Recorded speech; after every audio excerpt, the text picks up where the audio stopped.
Despite what people think about Lou Elizondo, and I know this is a very divisive conversation. A lot of people don't believe Luis Elizondo. A lot of people believe that Luis Elizondo is a disinformation agent. He's trying to, push things to the side. You don't want to give us the whole truth.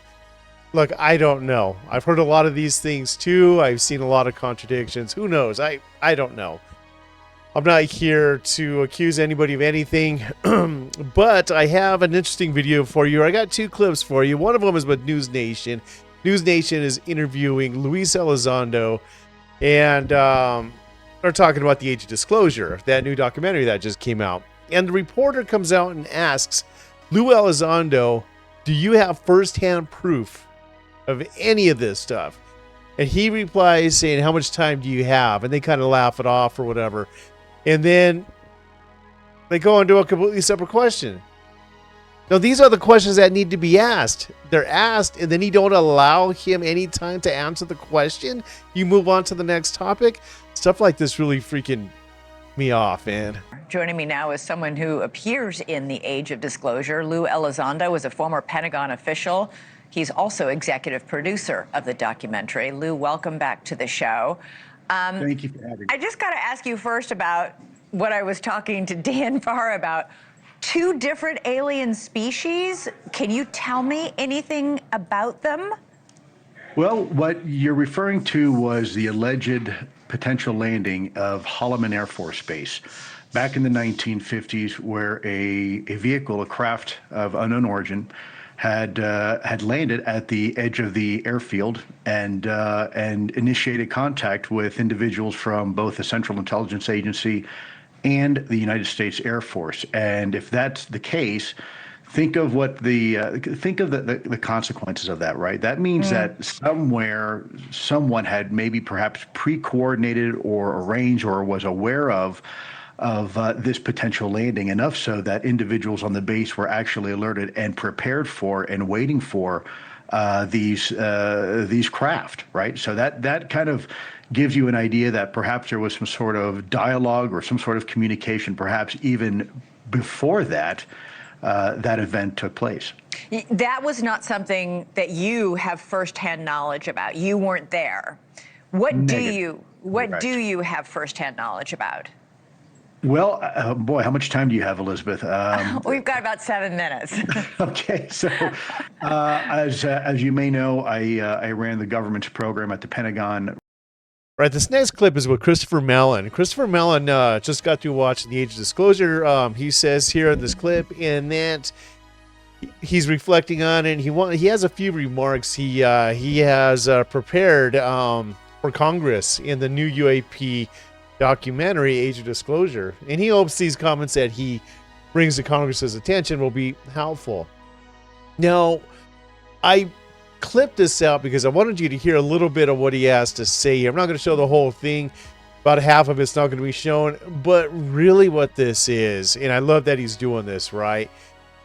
He's preparing statements for Congress, but yet really what he's doing is he has his list, and I'm saying it's a list of things that are not being done correctly. We have all this advanced technology, we have sensors, things are not being reported. And he goes from one thing to the next, all the way out, okay? Now, there's one particular one I want you to check out. I will have all of this linked down below so you can watch all of it in its entirety without me jumping in and interrupting you. Check this out. I believe the Air Force is treating Congress contemptuously when it comes to dodging formal congressional requests for Air Force UAP data. It seems likely the Air Force has either carefully marshaled all of its UAP data into an obscure, highly secret, quote, waived special access program that even the chair and ranking members of the intelligence committees are not cleared for, or that the Air Force is using Atomic Energy Act or other authorities to justify concealing this UAP information. For example, the Air Force might claim they are merely the executive agent for CIA or the National Nuclear Security Agency, and that reporting of this data is therefore not their responsibility. Their counterpart agency might claim the reverse, leaving Congress uninformed as the, quote, deep state exploits a fissure in the current congressional military and intelligence reporting framework. Regardless, it is time for Congress to put the Chief of Staff of the U.S. Air Force, the Secretary of the Air Force, and the Director of the Air Force Office of Special Investigations under oath in a secure hearing room to get to the bottom line. Enough games. It is past time for the appropriate committees on the Hill to go directly to the source. While the Armed Services and/or DoD appropriations subcommittees confront the Air Force leadership, the intelligence committees can do their corresponding part by placing the CIA's Deputy Director for Science and Technology and Director of Operations under oath. The American people want and need the U.S. Air Force to be as effective and successful as possible in maintaining control of U.S. airspace and providing support to U.S. military personnel abroad. We now know the Air Force is failing when it comes to intercepting increasingly assertive drones and UAP operating in restricted military airspace. The evidence abounds and includes the Air Force's inability in December 23 to track or deter or intercept the numerous drones that effectively rendered the Air Combat Command at Langley, Virginia, inoperable for weeks. In fact, other U.S. Air Force bases have in similar fashion had to curtail training operations the last few years due to the presence of unexplained aircraft, sometimes drones, sometimes UAP, operating in DoD airspace. UAP incursions over nuclear sites have been going on since World War II, but General Clapper's comments are the first acknowledgement of a secret U.S. Air Force UAP program operating as recently as the 1990s. Indeed, this secret program may go all the way back to the 1950s and be part of a larger ongoing program, perhaps one that includes attempts to reverse engineer recovered UAP technology. Congress clearly needs this data to assess the potential threat to the nation and the adequacy of U.S. Air Force plans and capabilities to deal with any threat. Now I'm glad Christopher Mellon put this little statement together for Congress. Congress needs to hear this.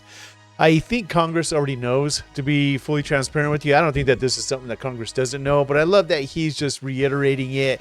He's just pushing that narrative, down the street, and I think that's what they need. They need to push this narrative. Another thing too, Age of Disclosure. Let me know if you guys have watched the documentary. Age of Disclosure, Marco Rubio is in it. Marco Rubio is very close to Trump, our president, and he does make a statement in the documentary saying that presidents have been on a need to know. They're basically temporary employees, and not all presidents are read into the UFO phenomenon, right? I have a theory. Since he was in the episode and he did talk about this, it wouldn't surprise me if Marco Rubio didn't address the president on this particular topic. Will there be disclosure? I'm not going to hold my breath on it. I just wanted to throw that out there at you. Just let me know what you think. You guys, that's it. Like and subscribe for me, please, if you could. And I hope you guys enjoyed the video. I'll catch you in the next one. Peace out.